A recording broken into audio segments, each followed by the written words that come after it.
Good morning, Armand. Hannah? So question for you. Sure. What is one thing you wish every buyer knew before applying for a loan? I would say it's not as intimidating as you think it is.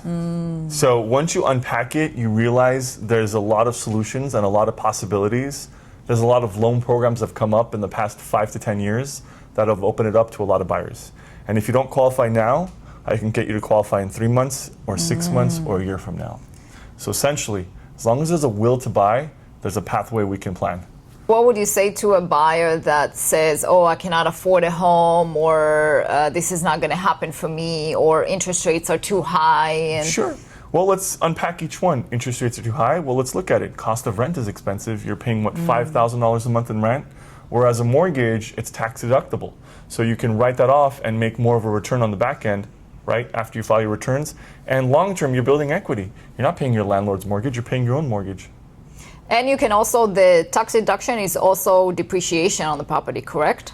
So correct, there's I'm not a CPA, right? Neither am I. Yes, you can write off the interest on your mortgage. Depreciation, you can do it as well. However, it's favored more towards rental properties. So if you take your property and you convert it into a rental, you file what's called a Schedule E on your tax returns. So on that tax return, you can file it as a business essentially. I made X amount of rent, but I had gardening, I had to spend for renovations, I did plumbing, etc. Now that all that income's washed on paper and you're showing very little income. Again, a big asterisk, I'm not a CPA, talk to your accountant, but having rental property is essentially becomes a business. So you can write that off as well. Okay, second objection. We talked about the interest rates being high. What would you say to a buyer that says, I can't afford it? Sure. So let's find something that you can afford.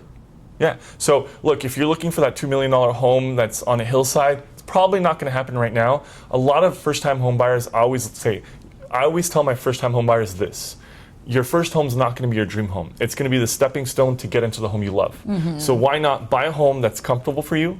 It's in a safe area, and as long as you're comfortable with the monthly payments, let's get into this home, and in 3 to 5 years, we can plan an exit strategy to get you to that next home where you'll love it.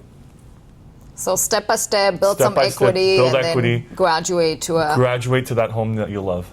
Thank you. Of course.